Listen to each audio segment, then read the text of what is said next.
I hate that voice. Me too. Always makes me jump. Not quite as much as I was jumping. Does anyone want to say anything after last time? So we were working with the breath and the same things as last time. Micah. I wasn't attending that one, but I did it for myself with a recording almost twice, and I found it challenging to stay with my own breath. I mean, of course, if you talk about breath and count, and then I find it myself, but the difference between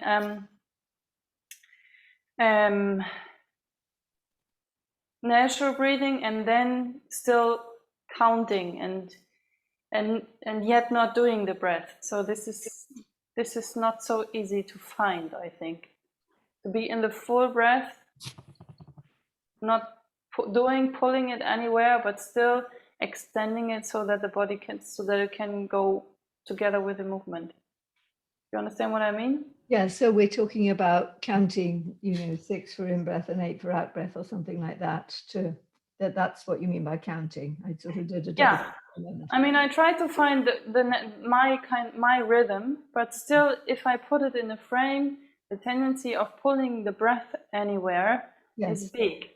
And when I pull it anywhere, then it's not full and responsive as it could be. And this is kind of I felt as the challenge. Absolutely, it is the challenge. Yeah, that's what the session was about, is encountering that challenge, because that's what a yoga class asks of us. And how do we meet the challenge without restricting the movement that we then can bring to it? Yes, and that's the paradox, isn't it? Yeah, Anadora. Yeah, is my phone? I noticed something similar, that it's somehow like really hard not to pull in at the moment you start counting your breath and like losing the space. It's immediately like I noticed afterwards, oh yeah, I was really looking inside, I was really like checking inside, and completely lost a mind in the brain. So yeah, I also was wondering if it's really necessary, and if you just trust that it's, with in-breath and out-breath, it can go along with movement, but you don't have to count it. Something like that came to my mind. Sure. Yes. I mean, I guess the counting is optional. To me, it is possible, but it took a long time to find it. And to me, one of the secrets is making that pause out, and then letting the breath come into the pelvic floor. Now, I have a counter that goes in my head anyway from years of dance. I don't know if you've got one, Anna. Yeah. 1, 2, 3, 4. 1, 2, 3, 4. 1. It's just, so my head automatically does counters and counts in floors. But I know other people find it harder to count. So in a sense, it's what we're engaging is and it's in a sense, Anadora, this is the challenge that you brought with the Fred Astaire thing. Mm-hmm. How can we be both free and yet keep the tone? Mm-hmm. How can we both work within a framework and yet keep the responsiveness, and maybe bring in the intellectual as well?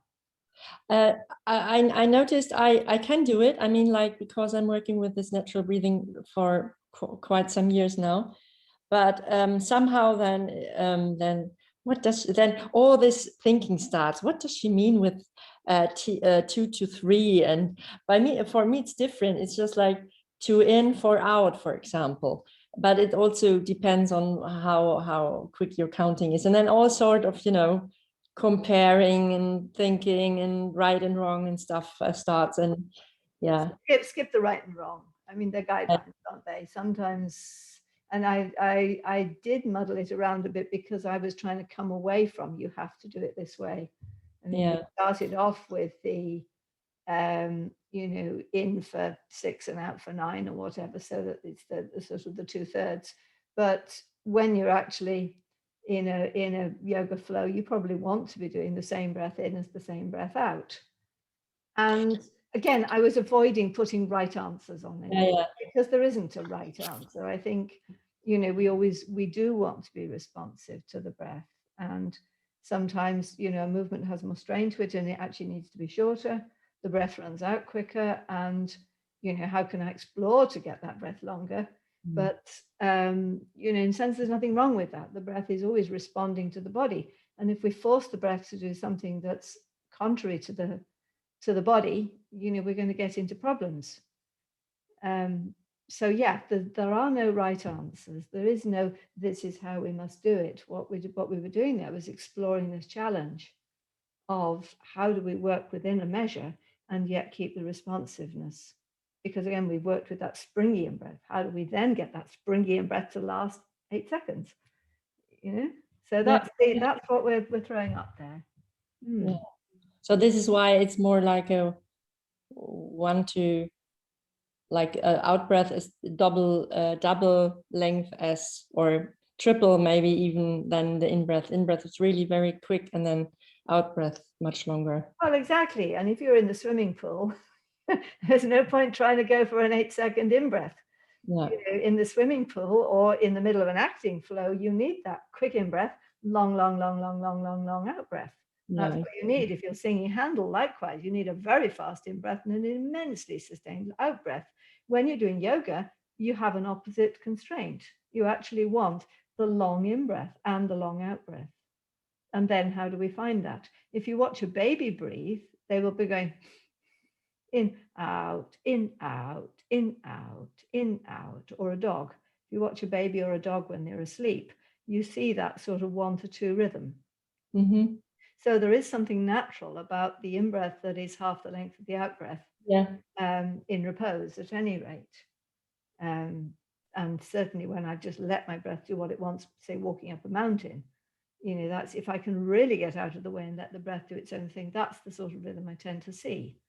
I don't know if anyone else, it takes a lot of getting out of the way, because the minute you're walking up a mountain or cycling really hard, you want to sort of control the breath, but actually just to let it go and see how fast it wants to go is interesting. Yeah, Hannes. So for me, it's when I count, I say 3 beats in, it's something in my brain that says in, in, in, in, and then out, out, out, out, out, out. Yeah. So, and if I'm a bit stressed, it seems like a task to do in breath. And so the counting is, I give an appel to myself to do the in-breath. And so maybe it depends on the level of stress I am going into the exercise. And if I do some other like vision work before, I calm down more. So then it seems just like counting, like measuring. It's just measuring. So breathe, try to breathe normally, but try to measure it somehow. It would be interesting to find another person. So I breathe kind of naturally, and maybe I change my thought about I'm sitting on the waves at the ocean. Can I measure? But it should be somebody else maybe. So and with some exercise, maybe I can do it by myself, because I'm influencing. So my breath always reacts to my thinking. And that's, again, is something that I've been intrigued by over the years. How much can we, you see, I mean, we can just be purely in the experiential and not thinking, which is very beautiful. But that won't get, you know, the plans for the housemaid. You know, if we're doing something that's technical, we need to be able to engage the brain. Does that always have to mean that we then have to tighten the body? So I think by trying to bring in the counting voice into the breath in this natural flow, we are very much trying to sort of, you know, marry this left and right brain. I think it's a very interesting thing to encounter. And say, can I not be stressed the minute I start using my more intellectual brain? So I think, you know, we've had one session on this. This is something, you know, I've been gently working at for years. I'd encourage you just to keep playing with it in different ways, because then when you are sort of trying to work out the online shopping, you know, whatever, you're having to think, and can we think and stay with the natural breathing? So it's, if I can't do it in yoga, how am I going to do it when I'm computing? Anyone else? I think it's, Micah. I think it's, I mean, I've done yoga for quite some years, and I realized again and again that in the lesson, it's almost or very rarely possible for me to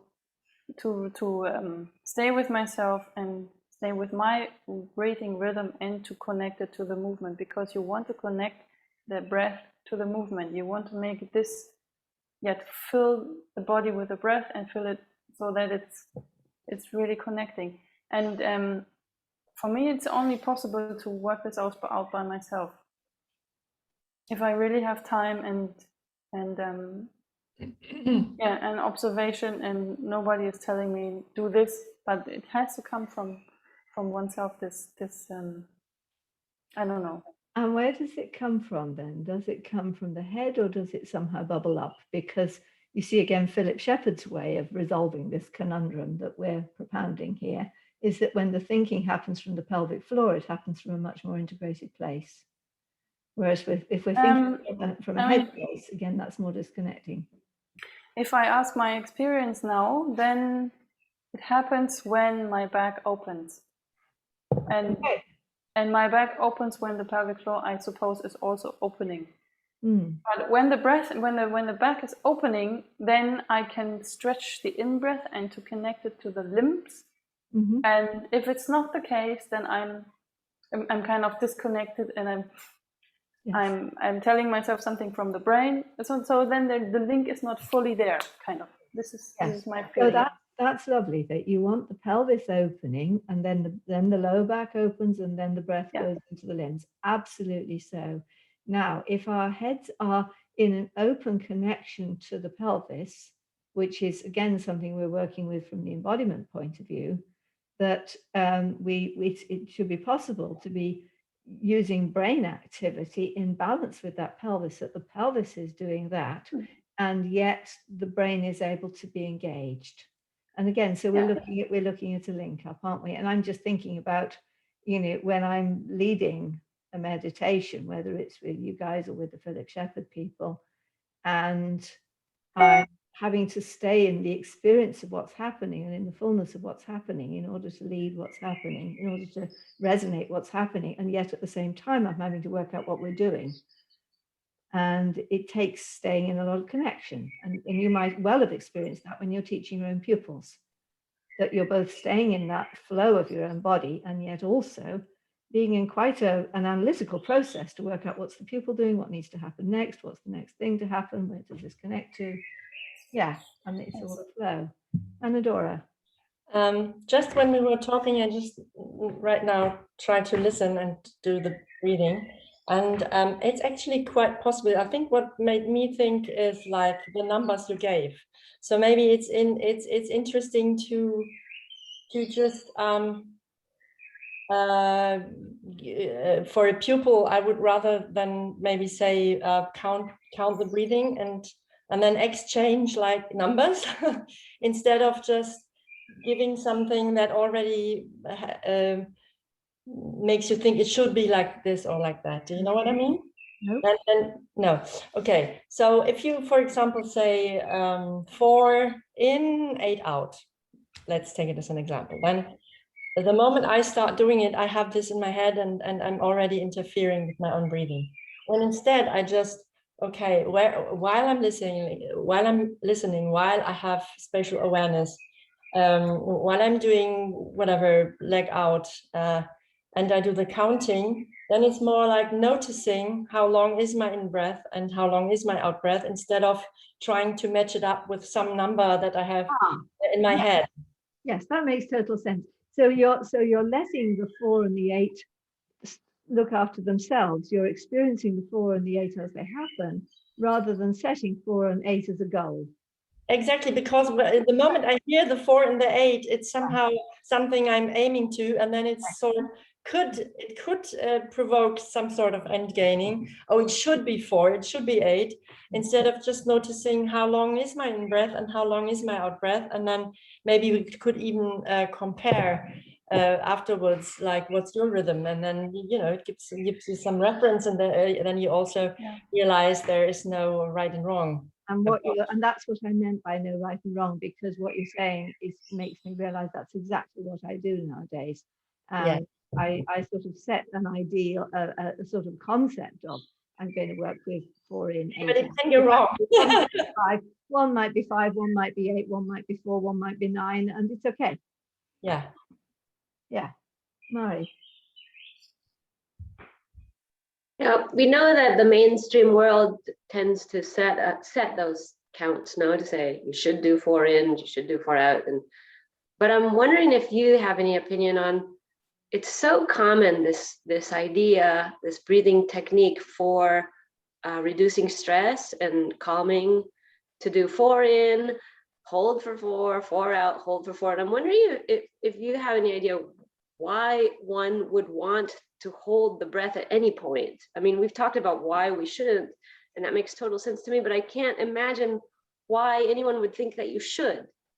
I don't know. I'm really puzzled. I'm really puzzled why they want to hold the in-breath. I mean, there seems to be some idea that, yeah. And again, those things about, you reduce stress by making somebody do a fixed rhythm. It's like, it doesn't make sense, does it? It doesn't. I don't get it. But I think it steps on the path when somebody has been, just doing an equal breath or the in-breath longer than the out-breath, to tell them that they, at the very least, it's bringing some awareness to it, I think, is the point. Awareness to it, and actually trying to lengthen it out. Better than not. Maybe. Yeah, exactly. So it's I think it steps on the path. Makes sense. But yeah, I mean, what we're coming back to, I realize, is Alexander's methodology, which is you set your goal and then you work with the means whereby and see whether the goal is achieved or not. And that's what we've come back to here, isn't it? We set the goal of 4-8 and then we throw that away and actually see, when we stay with means whereby, whether it goes to 4-8 or 4-9 or 3-5 or whatever. The other interesting thing I noticed this week, I think last week you were talking about how when we close our back, if the shoulder blades are pulled back, then it reduces that space for the lungs back there. And I hadn't ever thought about it in that way exactly. And I've noticed runners that tend to pull their shoulder blades back. And I was thinking about that as I ran, and that helped me to allow more opening there, to not pull in and reduce that space for the air to come in. And it's good for runners. A huge amount of athletes have exercise-induced asthma. And I can't help wondering whether some of that exercise-induced asthma is due to the fact they're doing all the wrong things with their breathing. And, if somebody would like to get out there and work with runners with us, I think it'd be fascinating to see. I'm gonna work with that in my next runners class next month. Yeah, let's see what happens. Yeah. And Jill, I keep meaning to ask her. Jill Payne went for a chest X-ray the other day. She said it on the meeting last Monday, didn't she? And when she went for the chest X-ray, the radiographer called all the team over. He said, "Wow, that's a good one. Come and have a look at this." So her lungs were obviously looking so fantastic. And so that's the first time I know of anyone who's worked with this stuff going for a chest X-ray. And I want to get in touch with her and say, "Can we have a picture, please?" Because I think that's really exciting that the radiographers go, "Wow," when they see it. So somebody else go and get a chest X-ray. Yeah, let's get going. So we're going to work in prone today. We're going to explore the classic way of toning the abs that they do in fitness classes and how we can use it to our advantage. So we're going to work in prone, and then we're going to come to cobras and back bends in the mildest possible form, and do what you were asking last week of going into that upside down plank. So let's start standing. And we're just going to start by Just finding eyes and breath. So just start your tracking eyes.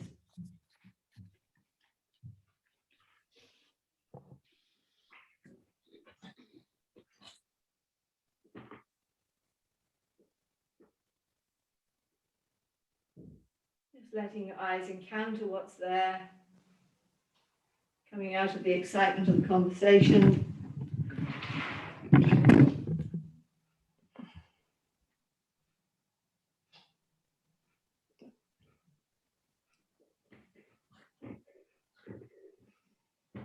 Seeing colors, textures, form. Seeing relationships, seeing the space between objects.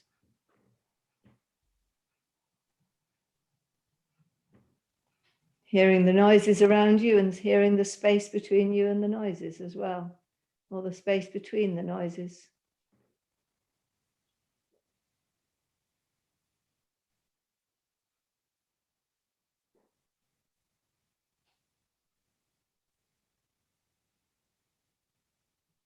And just coming aware of yourself as you're doing that.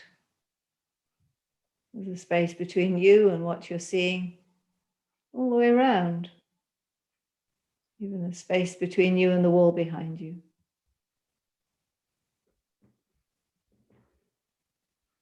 Seeing from the back of the head.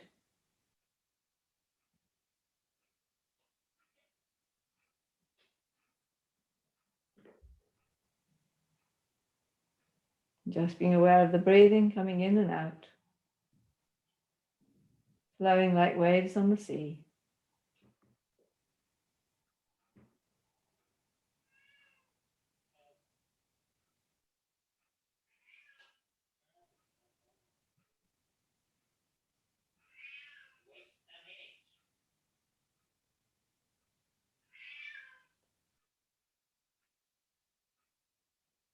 Just letting a longer out breath happen.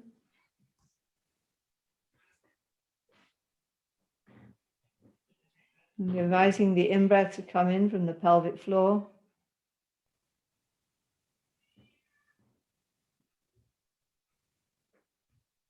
In its own time, in its own way.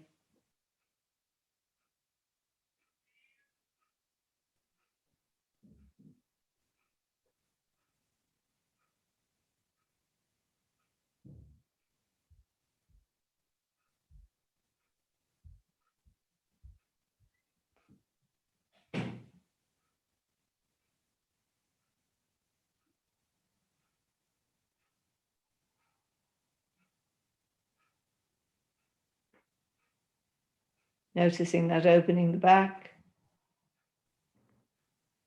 widening the back, deepening the back.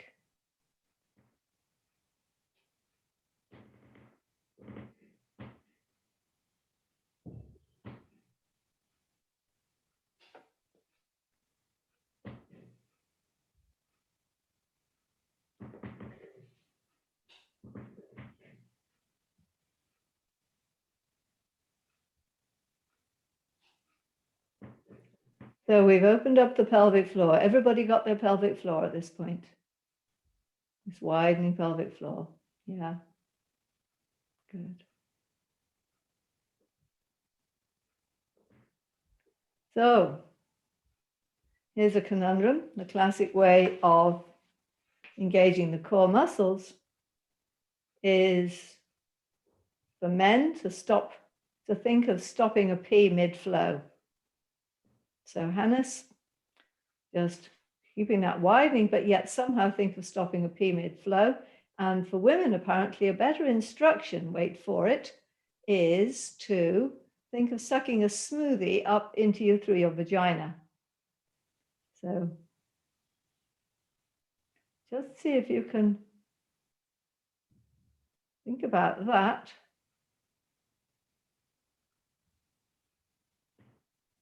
And yet also allow that widening of the pelvic floor to happen on the in-breath.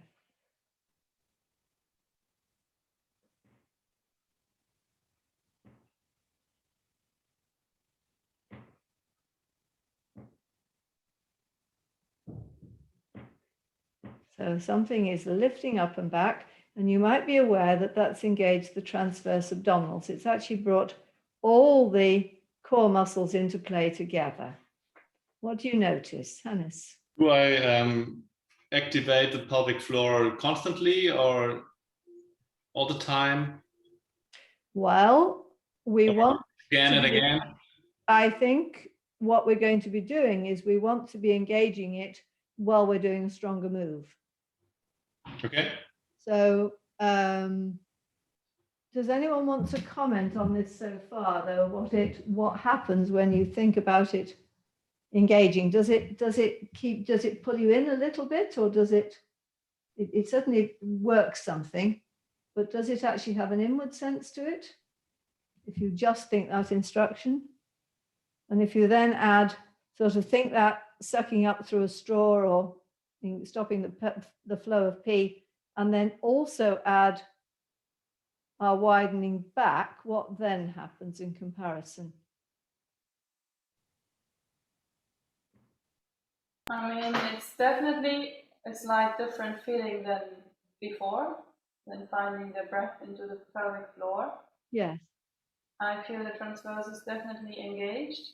Yes. The widening of the lower back with breathing, but I also feel a slight struggle of that area here to, well, I also have when pull down. When I think the lower ribs back and up, that something in here is kind of holding or pulling. Yes, and that to me is the problem with the classic instruction, is that it engages the front muscles all right, but at a cost. Yeah.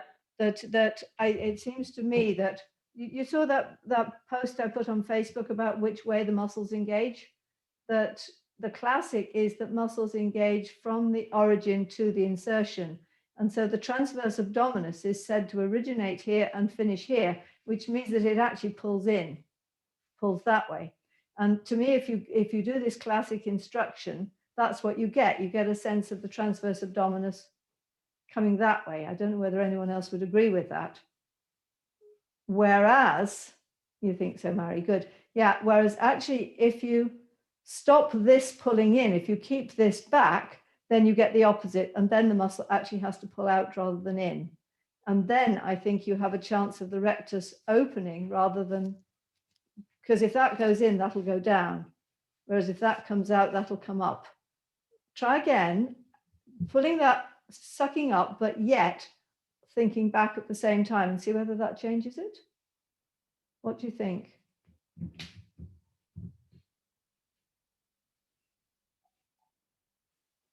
For now, it's changing it. If I add all the other pulls, then I don't know. I think it's just not so clear yet. You know, I know it shouldn't pull down. I know this should widen, but still, it's kind of not crystal clear yet. Yeah, sure. Keep playing, Mari. Yeah, that's both, adding those bolts are really helpful. And the only question I have for myself is, am I over activating in here? Am I doing it, or is it toning? It's hard to tell. Yeah. Well, we're going to be doing some very strong moves today, which of course, we do if we do a gym workout, but we also might do if we were, I don't know, birthing a baby or chopping wood, or there are times when we need to really engage these muscles. So that's what we're playing with here. So, I mean, I'm open to discoveries here. I think these are questions that aren't usually asked. Yeah, Anadora. I don't, for the moment, I don't remember the name of these muscles that are in the back like this and like this. These the gluteus and the lats, or are we talking about other ones? The serratus. The serratus posterior, inferior, superior stuff. Yeah, right. Thank you. Those ones. You're a very good pupil. Yeah, don't start. So if you, because I had this with my flute player the other day, and because we were talking about what she needs for playing the flute, and I think if you have the idea of like not letting go, but in a way like keeping this open, then I think the transversus does the right thing. Yeah, that's nice actually to think of those at the same time. So this is coming up, these are coming back, and these activate. Like staying open here instead of like going in too much. Yes. Then something changes here with the transversus. Yes. Nice. Micah? That's a good idea.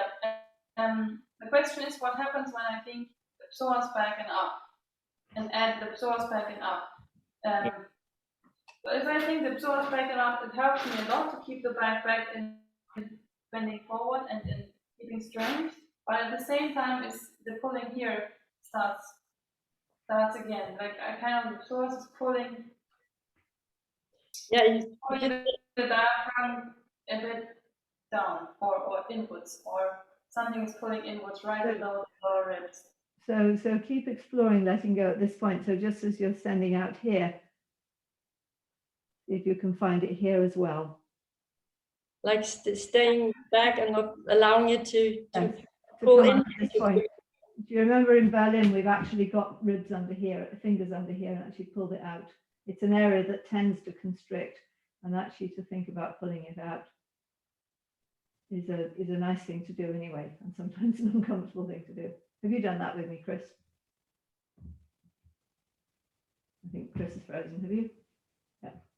We'll be back in a minute. Okay, let's yeah, Mari, and then let's move on. Just one question. I'm curious how this works for men. It's hard to imagine. The instruction for men is stop yourself peeing. There's a difference. Can you talk about that, Hannes? I think it's the same. So I don't know because I'm not a woman. Yeah. But so my impression is that if you give this image what to do, how to activate your pelvic floor, which is for many people a very new thing to do, everybody does it too hard and too much. And this is doing all the trouble we are talking about. Yeah. So. And that's also why we started with the breathing. We started with finding that fluid pelvic floor, because I think then, I mean, I don't know about you, but when I then do that, thinking of sucking the smoothie, it's a much gentler action. Whereas if I'd just been going around the shops all day and then I thought about doing it, I'd probably do it more like that. So it's keeping coming back to that responsive pelvic floor, and then to add in that sense of drawing up gently. So yes, we do want it to happen responsively, and we don't want it to stop. You know, if you really did it, you'd be like that. And then there's no breath in my pelvic floor anymore. So keep checking that the breath is still there. The widening is still there. It's still widening in the back. It might not be going down in the same way, but it's still going out and it's still going back. Yeah. I was just experimenting this staying wide here. It really helps, like then it's really like opening in two directions, and it doesn't go too much in here, which feels like pulling down. Yeah. As I say, I mean, the way they picture it, I think the rectus is pictured as doing that, and the transversus is pictured as doing that. That's not what we want. You know, we want them going exactly in the opposite direction. We want them widening, not coming back, not coming in. So it's a matter of stabilizing. If we pull out here, this becomes the stabilizer, and this is the direction it pulls in. Because, you know, the way muscles work is that there's a stable side and a moving side, and then the moving side will move away from towards the moving side will move towards the stable side. But if you change that stability, what we know is how to change the stability. So for this one, for instance, the rectus, the pelvis is seen as the stable one, and here is seen as the moving one, so that if you pull, that will come down. But if you stabilize here and let the pelvis come up, then you get the opposite. So it's a question of where you stabilize and where you direct to move, and we're directing this to move, and therefore that muscle will then pull that way, not inwards. You won't find this in the physiology books. Does that make sense? Let's move on and try it on the floor. Otherwise, we'll spend the whole session talking unless you're desperate. Okay, let's go on to into prone, and we're going to do the same as we did in module 7 of the advanced, and find yourself something on the floor to work on. We'll start off doing exactly the same ones we did in module 7 of the advanced.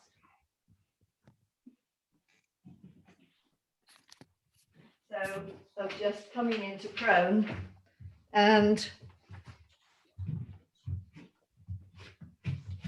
you've got something to put under your, that's right, something small to put between your breasts, just so that your nose doesn't get squashed on the floor. And then you can put your hands forwards if it's comfortable. So your arms are out to right angles, and your upper arms are at right angles, and your hands are going forwards. And then just seeing if you can, firstly we'll start by finding the breathing again. Just by being aware of your shoulder blades opening in this position. The shoulders are falling forwards. Naturally, the head is naturally coming forwards from the upper back. We are naturally, the head is naturally releasing forwards from T8. And again, if you work with that slightly longer out breath, you then get that widening into the pelvic floor.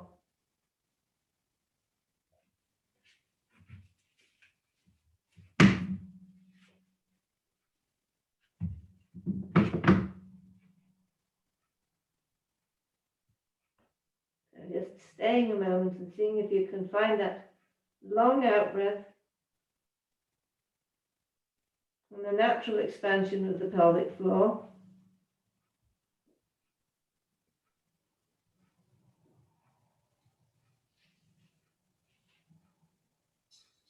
And then start adding that supporting up and back, the up and back of the psoas as we were doing it before. And you can add in your stopping yourself peeing smoothie thought to support the lower back in this position. And then, in contrast, sending the legs away, the toes are going to send away from underside, the front of the thighs down the front of the toes. So the tummy is coming up and the legs going down. And does that send the leg up into the air?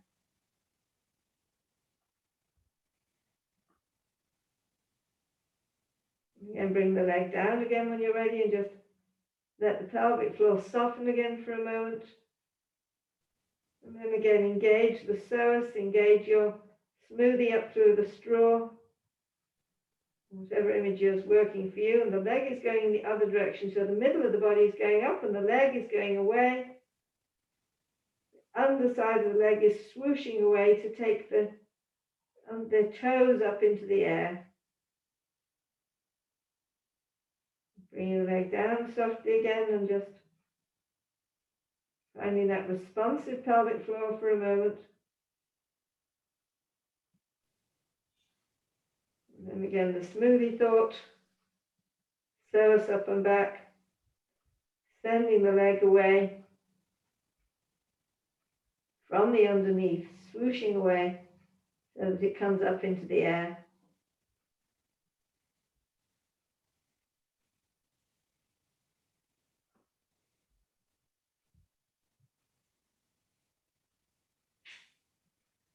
Again, the responsive pelvic floor. And then the smoothie thought. Psoas up and back. Ribs back. Iliacs back. And up goes the leg, swooshing away.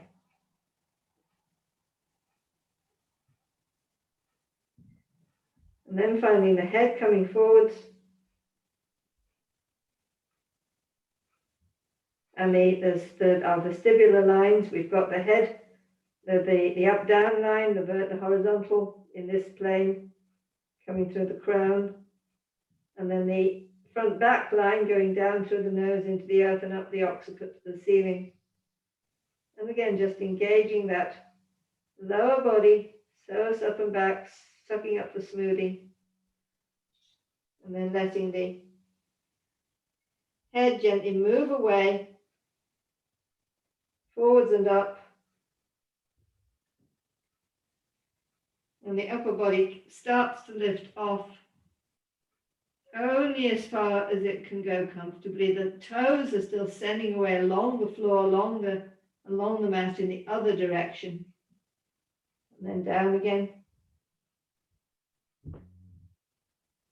And again, just relaxing there for a moment, finding that responsive breath in the pelvis. And then again, engage. So you're supporting that lower back. And then letting the directions of the head forwards and up to the ceiling start to take over. And the whole spine starts to lift off and come floating off. And you're free to turn the neck.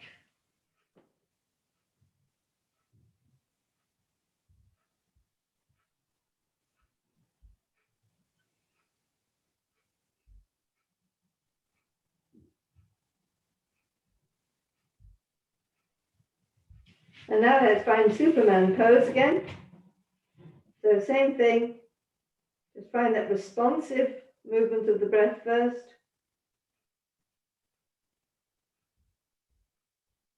And then engage the lower body. Send your head forwards, send your toes away, lift your arms up, lift your chest up, lift your legs up, and go for a fly. And your Superman swooping through the air. Crown going forwards, heels coming back, occiput to the ceiling. Keeping engaging so that we're not tightening the lower back.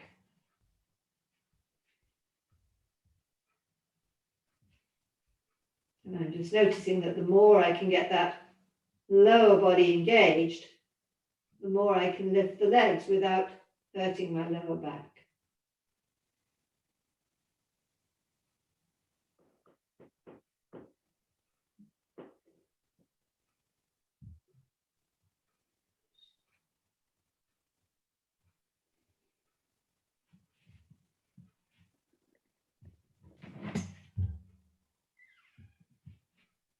Okay, coming back down again. Now we're going to throw the whatever you've got underneath you out of the way. And we're going to go into Cobra, as we've done before, by pulling the hands back to the nipples. So the fingertips are level with the nipples. The elbows are going straight up. It's tempting to let the elbows fall out, but the elbows are going straight up. And again, just engage the lower body. And then with the lower body engaged, up and back, let the head start to move up. The arms push very gently, and then you're able to come up into Cobra, and from there straight into all fours and onto into toes. And then coming back again. And again, if you're engaging, you can come back to plank and you can do a press up, a press down, as it were, back to the floor. That's it. So the more you can engage the lower body as you come across, that looks nice. And the easier this happens, I notice.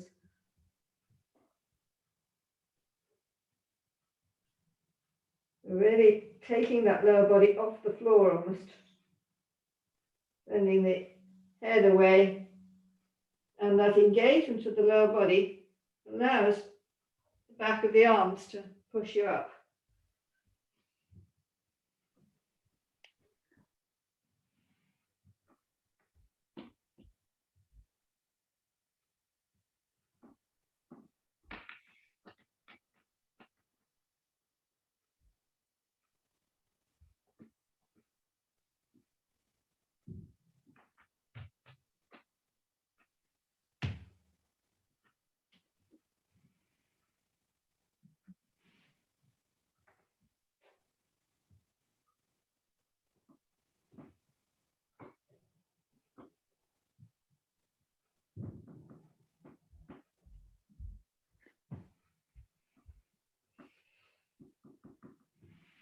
Just keep at that moment, that key moment of either going into cobra or going back in on the way down, engaging that lower body. See what you notice.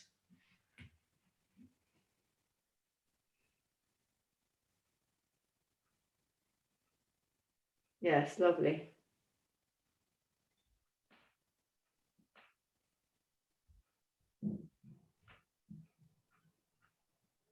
Nice, Hannah. A nice, yes, Micah. Hannah's keeping your. That's right. Keeping the elbows in. That's it. Keeping the elbows in. And we're not when you come. That's it. Go on. So not pulling the head back. That's it. Yeah. And then the arms come into play now. Lower body. That's right. It takes you up. We've got the psoas back and up. Of course, we didn't mention that. Now, Hannes, when we come forwards again, we're not actually coming back through cobra. So coming back to all fours. And then we're not coming back through cobra. We're just lowering ourselves down. So at that point now, stop and engage. And now just lower those elbows back towards the ceiling. That's it. And then you start getting your press up down to the floor. Yeah, and those are really, everybody's doing a lovely sustained press down to the floor. I don't know whether you're noticing that when we engage that core in this way, it somehow activates the back of the arms so that we can access the strength of the triceps, which in general is very hard to access.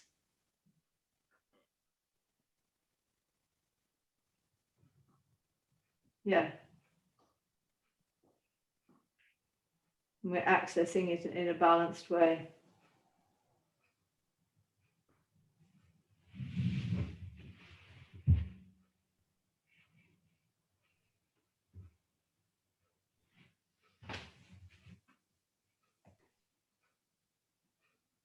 Okay.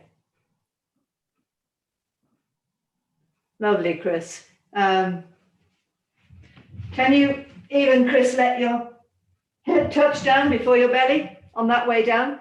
Because the belly got there first. I'm wondering if the head can get there first. So come back up into cobra. That's it. That's it. Now from all fours, engage the lower body. And does that then engage the arms such that the belly doesn't have to touch first? Yeah. Was that different? Yes. Yes. Yes, very nice. So we're really, by engaging the belly, we're really somehow accessing that sort of propulsive power. Does anyone else feel that?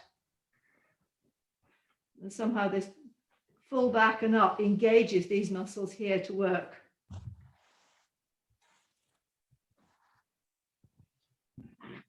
Yeah.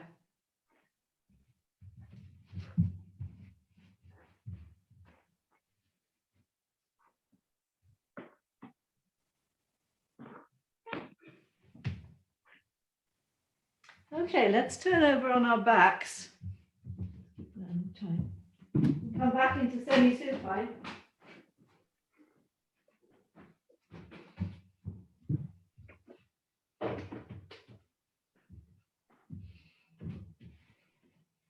And just again, finding the breath in semi-supine.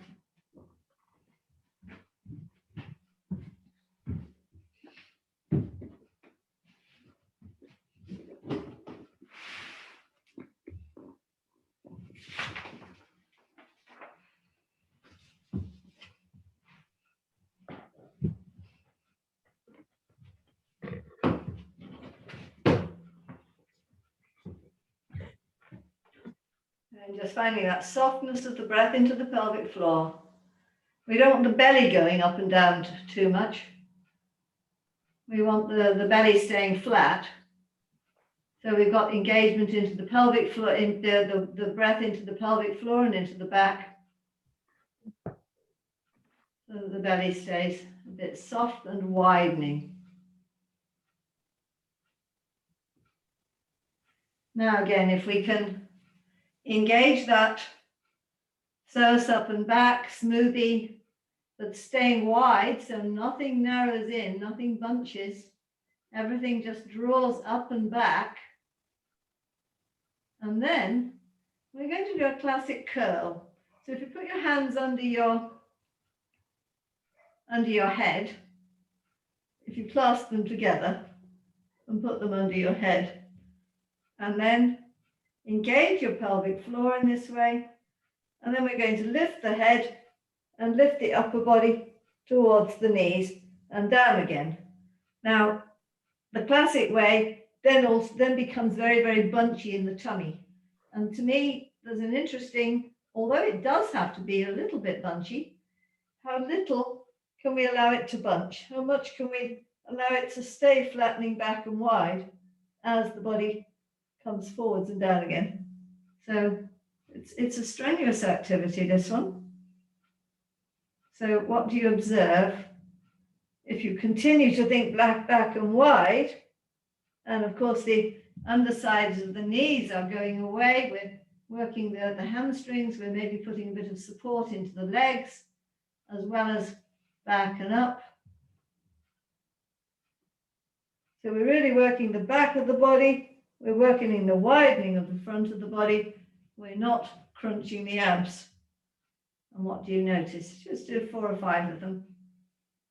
And in between, you can let go of the pelvic floor and take a widening breath, if that helps, just to keep the responsiveness going.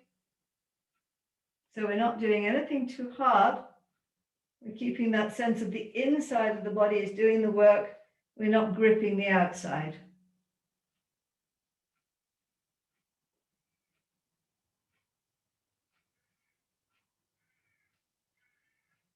And so if you keep that thought of up coming, not just up the lower part of the belly, but up through that point that Micah was getting constricted in at the solar plexus. So not letting that draw down, but have a sense of something coming up through there as well. What changes? So we've got that up and back, up and back, up and back, and up and back through that point as well. Can you then get higher? Not that that's a goal, but it's a potential goal, not a got to, of course.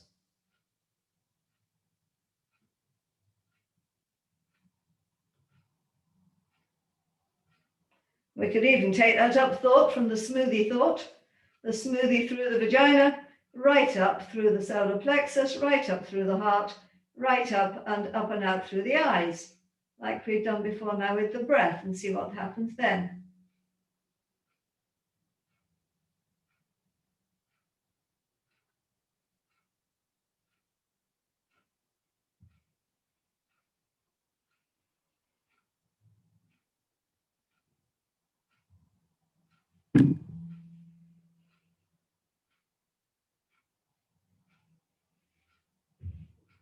The harder version of this activity, or the next stage harder version of this activity anyway, is to put the hands on the thighs and do exactly the same thing, but instead of taking the, lifting the head, instead of supporting the head, you're actually sliding the hands up the thighs, so the neck muscles really have to work.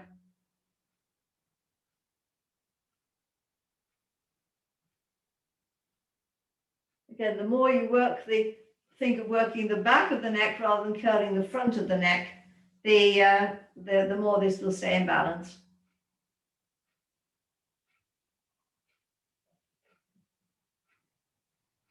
So as ever, we're working the biggest possible curl up the back of the body rather than shrinking the front of the body. That's lovely, Hannes. Yeah. Yeah, nice, Anadora. That's it.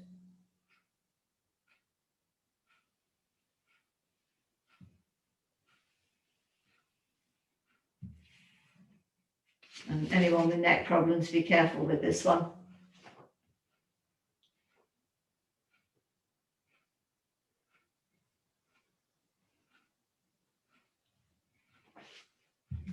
Okay, let's keep our theme of supporting through the body by bringing the legs a little bit over the torso, hands out to the sides, and we're going to again support the body and do a side twist like we've done before.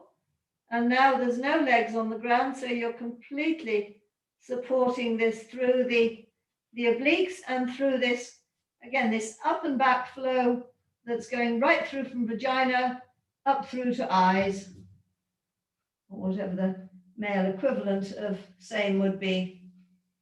I'll leave you to work that one out, Hannes. And again, be aware of not stopping your breath, keeping the breath flowing.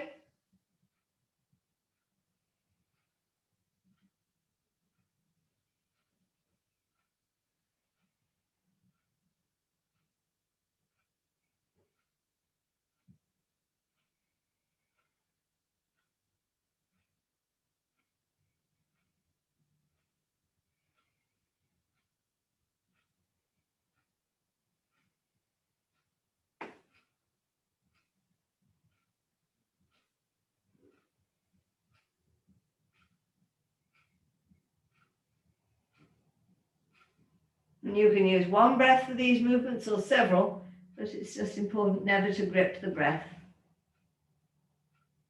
If you ever grip the breath, there's too much doing happening. The breath is a sign, the flowing breath is a sign that things are happening dynamically and that you're using responsive muscles. The minute the breath gets gripped, there's too much happening.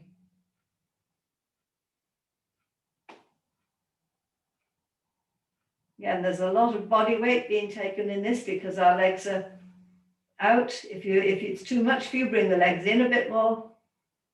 The further the legs are in, the easier it is.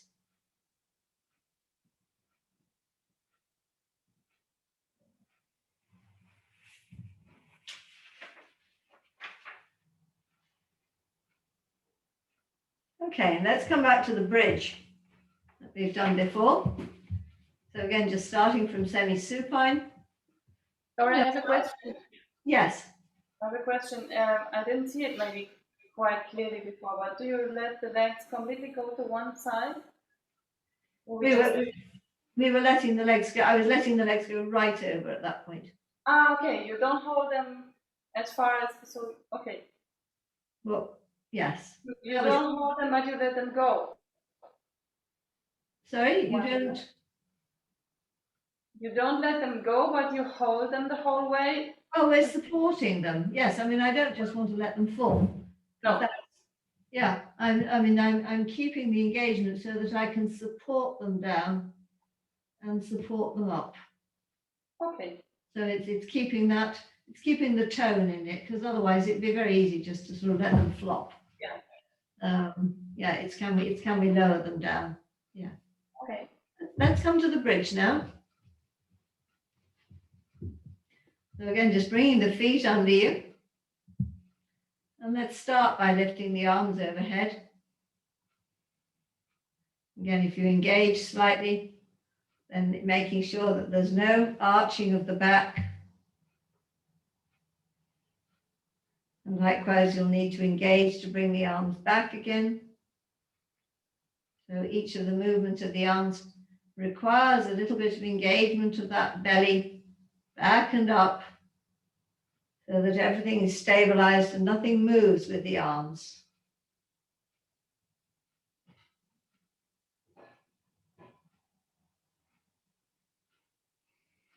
And then the breath can flow, and can it flow all the way through? Even if the pelvic floor is engaged, can there still be a widening breath into the pelvic floor? At no point do we want to allow narrowing.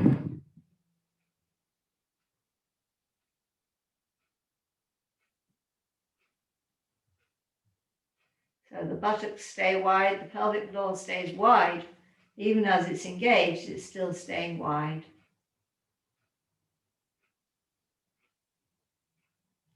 Now finding your way into bridge with this, just bringing the pelvic floor up and back, in this way, and then letting the pubococcygeals begin to curl to take you up. This is all falling back and up, falling back and up, falling back and up, so that and of course the weight is coming through the thighs and down into the ground, so the pelvis comes off the ground. And then on the in-breath, think to widen everything. On the out-breath, stay there one more breath. You're not pushing the pelvis up, but you're just letting this back and up of the pelvis, see if it facilitates the belly to go any higher. The more you keep the widening, this back and up and widening into the back, there should be no pressure into the lower back.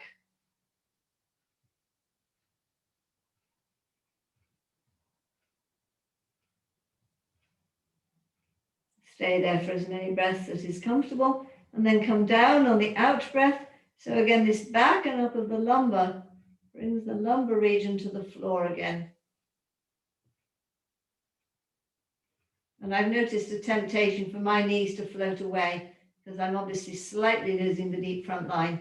Keep a sense of the big toes and the adductors working as you come up and down as well, so that we don't, the deep front line stays working and the knees stay parallel. So when you're ready, go again, and this time you can bring your hands over the head as you, so breathe in, into the pelvic floor, and bring the hands overhead, engage, and let the pelvis begin to come up and back. The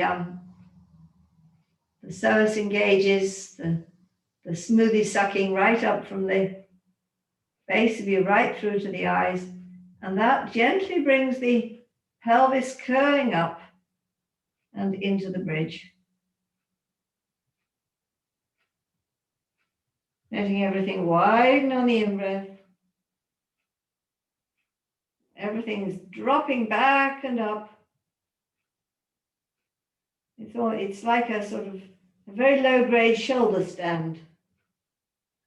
Everything is falling back into the shoulders.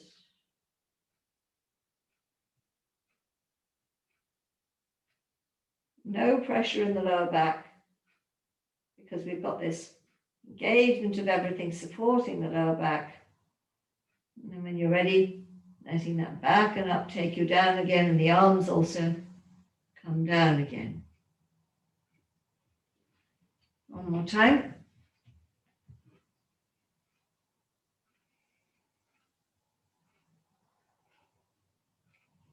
Actually, let's not do it one more time. Let's go into the next one, which is the dish, where we're going to stay in this position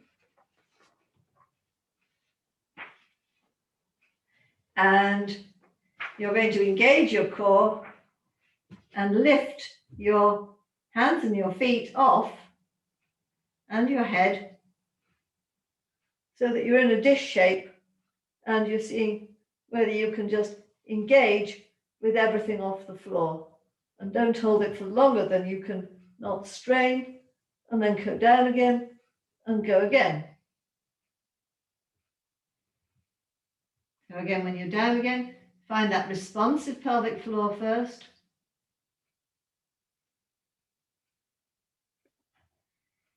And then engage the pelvic floor back and up, the psoas, the abs, everything widening back and up.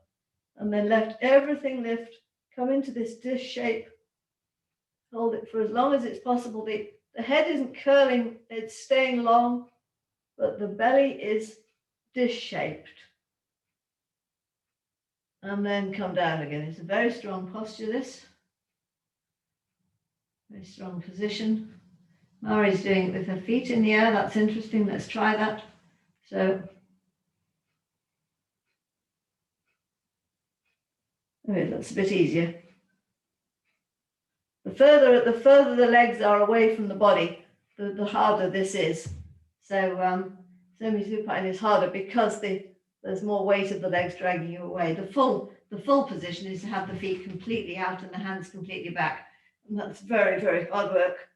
So but we can skip that one.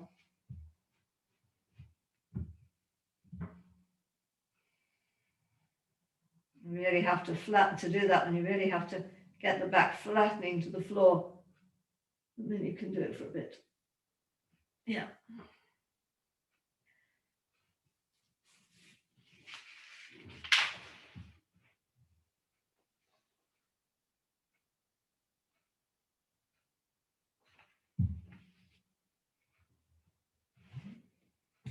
Okay, let's come into back planks. So if you come to sitting,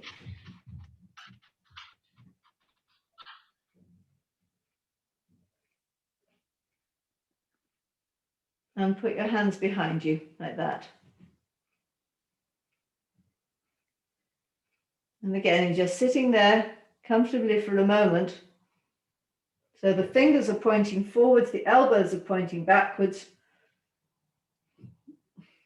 And you're just sitting there and breathing for a moment. Just finding that responsive breath, just relaxing into this position. And then engage. Engaging the pelvic floor back and up.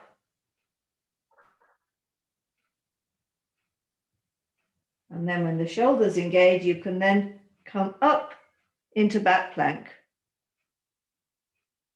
And you can look up at the ceiling, hold it for a few seconds, and then come down again.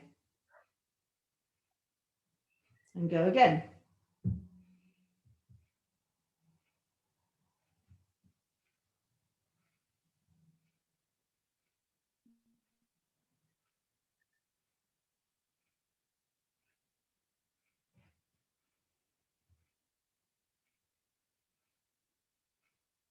Again, when you're in plank, make sure you keep breathing.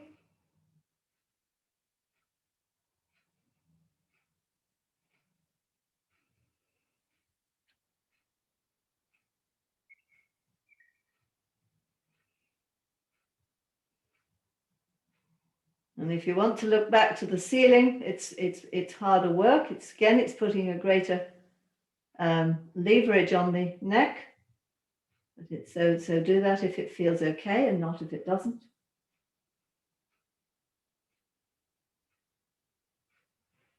So that you're curling up into it.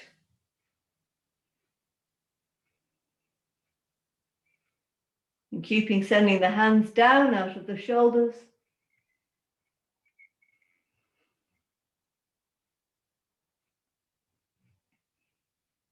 And I'm just going to think about those serratus anterior, serratus posterior, inferior and superior that Dora was talking about earlier.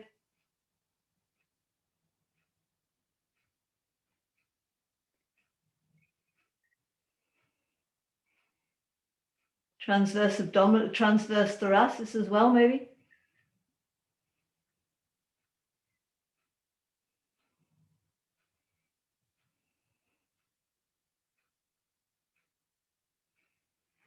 I think 4 of those is enough for me. Shake your wrists if you need.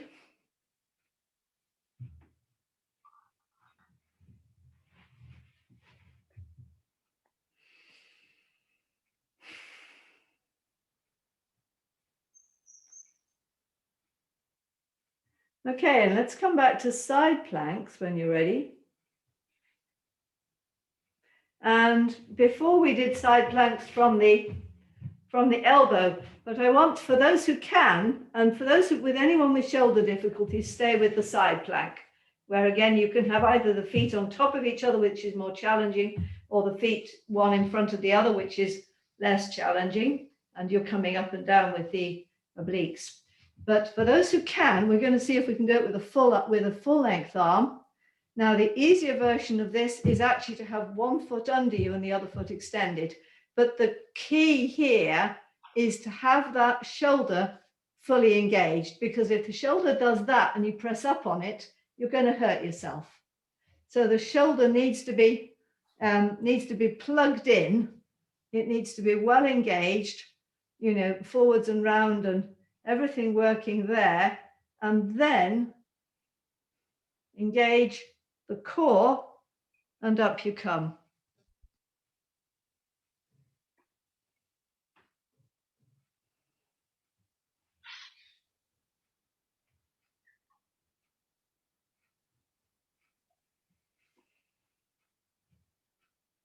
Yay, Mikey, you're going for the full one. Good for you. That's lovely. My internet is so bad that I cannot see anything. I only hear your instructions. I don't know if I'm right. Yeah, and Chris, you're able to go for the full one as well. See if I can actually today. Yeah.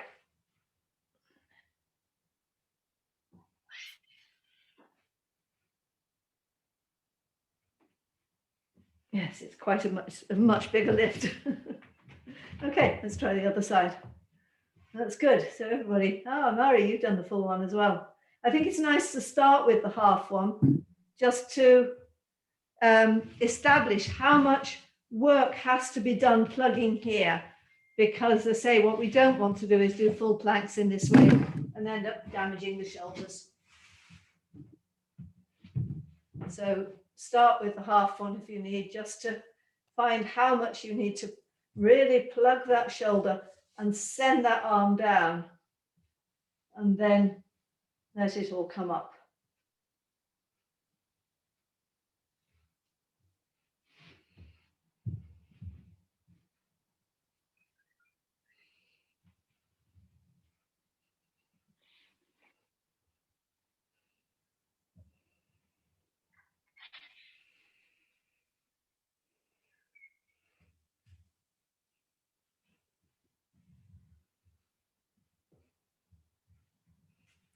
So I'm shaking for me for today.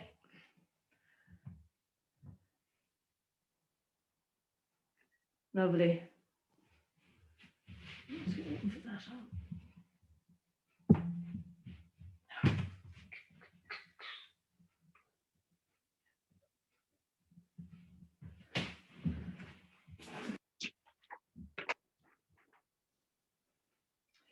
So, bunny jumps, which is a classic fitness thing. And so often people do bunny jumps in a really, and bunny jumps is where you jump in and out from plank. And very often for people, it's a very floppy sort of procedure. And can we incorporate everything we've been doing? Can we come into a plank, really engage, and then can we do a much, what one might say, a much tighter, neater maneuver? So we're going to come into plank and from all fours, you'll want to engage the lower body to come into plank, and also engaging the shoulders, just as we've been doing, of course. So engaging everything back and up, coming into plank, and then seeing if you can jump those legs backwards and forwards a few times without anything flopping around.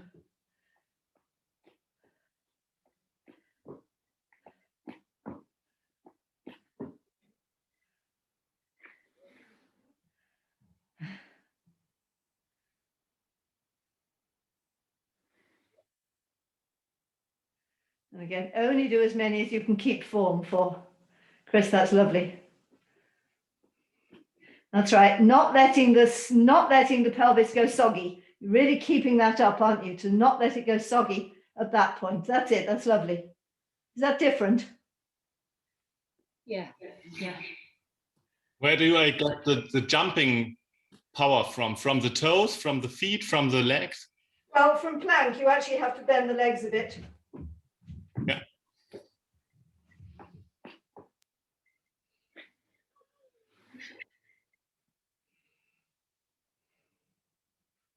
Yes, you can't jump from a straight plank. You have to bend a little. That's it. Your bum's a long way in the air, Mary. Can you bring it down a bit? You're sort of coming up here. Can you come more into a... Can you bring the knees under? That's it. And then out again. Yeah. So we're keeping the bum as low as possible and doing it from the,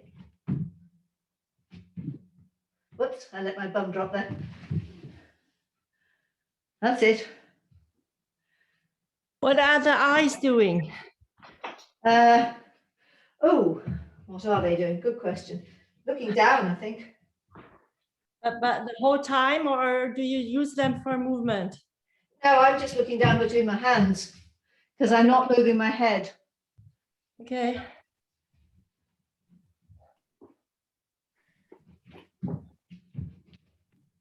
Yeah, it's all done by the legs. The upper body is staying still with the eyes. It's just the legs flexing out and in.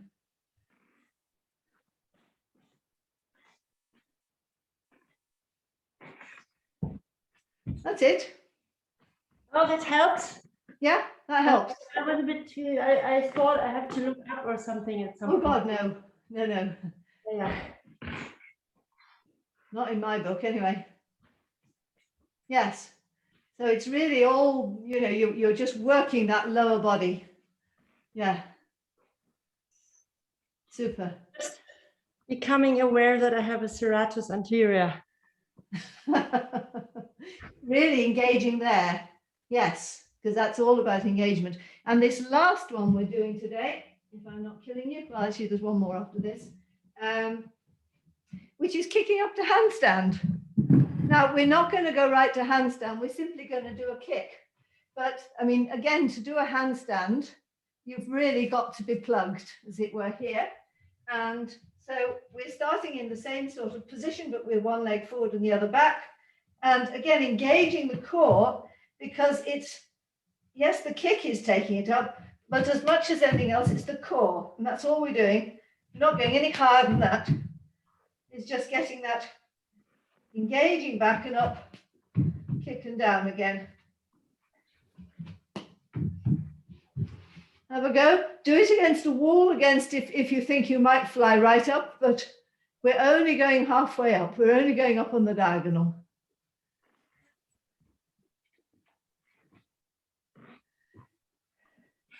Yes, I know you can do the full handstand, Chris, as I can. Just do the little bit for the moment. Just do the small one for the moment. Just do the half. That's it.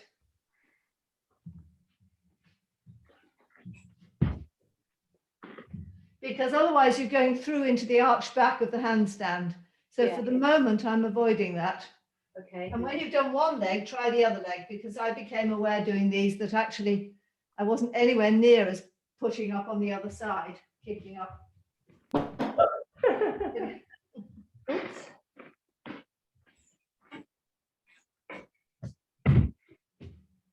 Ah. And engaging the legs. The head isn't going anywhere. The head is staying down.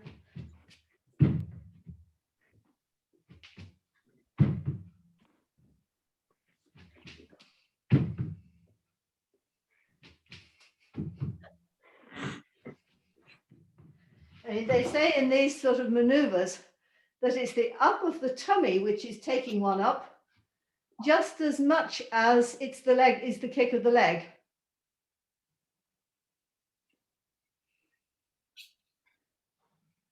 One should feel the tummy going up is actually a big part of the motive action. Does that make sense? Yeah.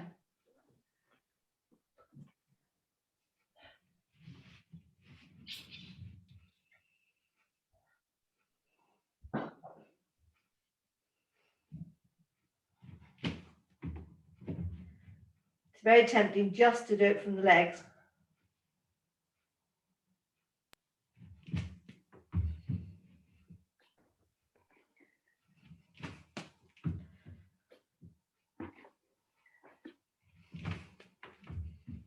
Ah, that's interesting. Now I'm really managing to find that tummy leading.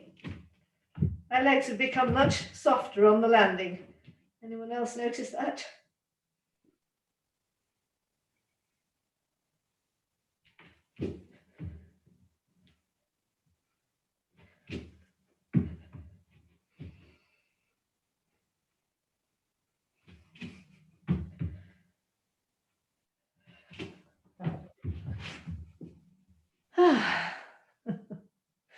Okay, last one for today, simple one. We're just going to go into child's pose and then engage, fly the arms up like an eagle, engage, and go a little bit into a back bend, but it's being supported by that up inside. So again, there's no pressure on the back, and then down again. So I call this the eagle, because we're flying up, engaging to come into the back bend, arms out, and then down again. And again, I'm aware that at the point at which I start straining in the background, I'll very often try and hold my breath.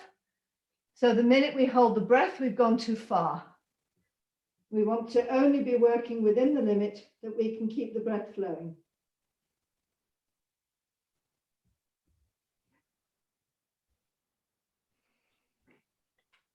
Coming up on an in-breath and down on an out-breath.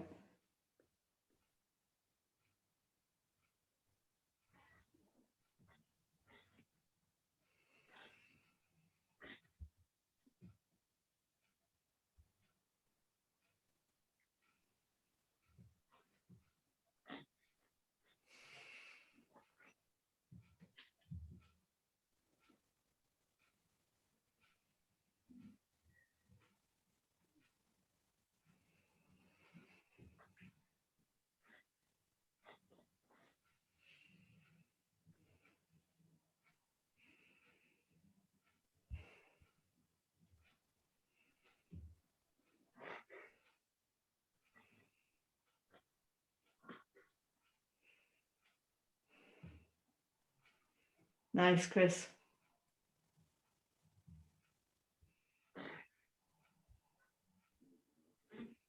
Yeah, lovely, Anadora.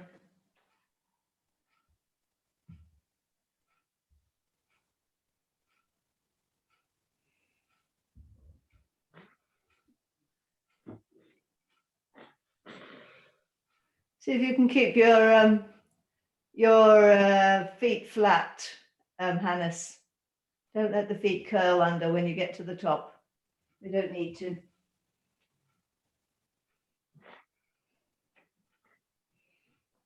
That's it, and then you've got more leverage.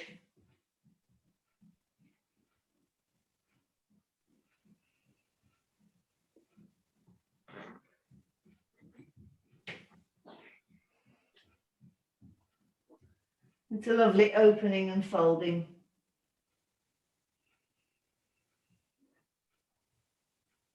And the natural progression would be to then go into that and down again, but that's a bit strenuous. We'll save that one for another day.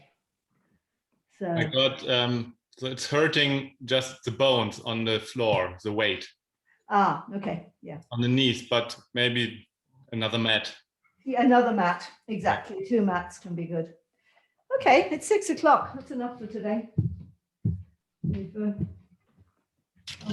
on longer than I intended. Does anyone want to say one thing before we finish? I really like the half handstand. It's sort of a move I've never played with really. And I can really get the point where I'm about to go wee with my back, which I've spent most of my life doing. So it's really nice. It's a completely different movement. Yes. And was it different to get the pelvic back and up as a motive force in it? Yeah. Yeah, I can feel the sort of potential for so much more stability. And although I can do a handstand, I can't hold one without the wall for, more than a lucky nanosecond, really. That's me, exactly. And I do think this is the route to sort of to a more stable handstand. I haven't got there yet, but the other thing is getting the weight onto the front rather than the back, which I haven't got enough wrist flexibility for. Okay, yeah. My wrists are the bit that are screaming at me most. Yes, yes. But they say that if you're actually to balance, just like to balance on our ankles, we need to be able to go, from there to there. Yeah. We need to be able to do the same on the wrists, and actually I can't get to that position. So that's another thing one has to work on, which I haven't got there yet. I noticed with the handstand that it's completely, on one side it's okay, on the other side I really have to think hard it's almost impossible. Like, what am I going to do? So it's really a big difference. Yes. And I also noticed the potential, and I also noticed I have to build up much more strength for the side plank and for the handstand just here, which is just a lack of, muscle capacity right now. Yes. So I think, what we're looking at is the form of it, and if one then did them regularly, we'd actually build up a bit more welly there. And I would start off with good intentions, do it for a week and then forget. But I have one very nice experience. Hannes and Maike and me went to this Alexander intensive weekend, and we went to the lake swimming. And for the first time in my life, I felt like I'm not swimming with my shoulders somehow, but really serratus anterior, like pulling the water back.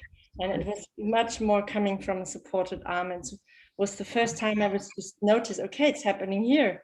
I mean, maybe I just never thought about it, but I could really feel, okay, when I do swim like every day, I can build up more strength there.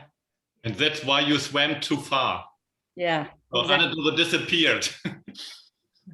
On the other side of the lake. She didn't find the way back first. Yes. Okay. Were you all right with that, Hannes? I mean, that's yeah. I want to say I felt a bit weak before our session, but I was able to do it, and I feel good now. And one key is to keep calm in every moment. Yeah. And so I have a history of exercise with my body and my instrument. And so all this work was the right brain. And yeah, so it's very helpful. Yeah.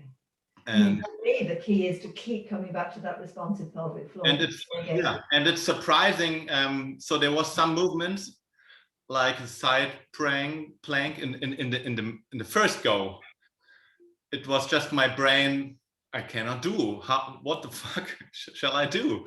And so from the inside, the body managed to do it, and it went very well. And also with a full arm, so it was okay to do it.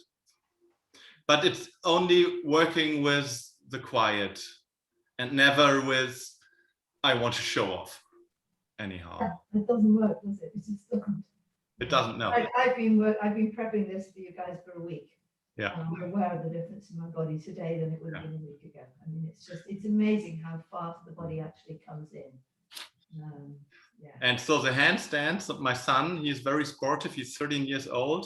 Mm-hmm. He's really talented and sportive. But I watched something in his pelvis a bit tilted forward or a small curve in the lower back.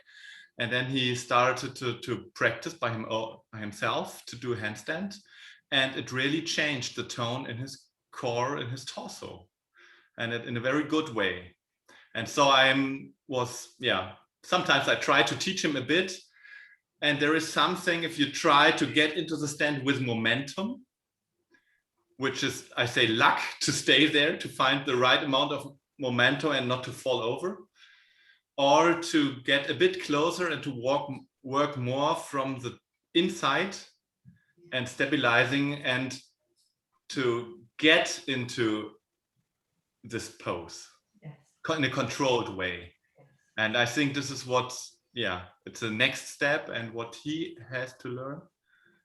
Are you up for trying this with headstands next time? Who? All of us. Yeah, why not? Yeah, why not? Absolutely. Yeah. Because again, headstands, it is possible just to come. Yes. The headstand. And that apparently is the ideal for the handstand. But that takes more strength, but one can do it. But we see if we can find it for the headstand. And so with me, with a half one, I went much more far with it than I was thinking about it.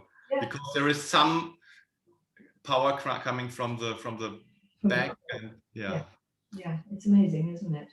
Yeah. Yeah. Good. And for anyone else watching who's not here tonight, who is perhaps, do what you can, don't push it, don't go beyond your limits, don't feel you have to do what we've done here today. Find a gentler way of doing it. Okay, just let me say that. Yeah, and Adora. No, I just wanted to share that with going to the bridge. There are problems with coming from the side plank, but maybe just because, as Hannah said, the brain is in the way and says, no, I can't do that, was really nice. And I noticed it got even better when I was really doing like the nose feather, all the arc up, and then the body could self-organize into this quite effortlessly, this plank and this back plank position. Yes. Okay. Yeah. That's beautiful. Well, that's amazing to think about that in that context. Yes, I just go back to my planks and think about nose feathers again. So I'm saying goodbye. There was the doorbell. So thank you very much, and see you in 2 weeks. Yes, 2 weeks. Yeah. Thank you. Monday, Chris? Sorry? Are you coming on Monday? You're coming on Monday. Are you? No, you're not. Yeah, we talked before anyway. Yeah, that's right. Yeah, no, you're not. I've got so many people coming on Monday and forgotten to listen to it. Thanks. Bye. Bye. Bye-bye.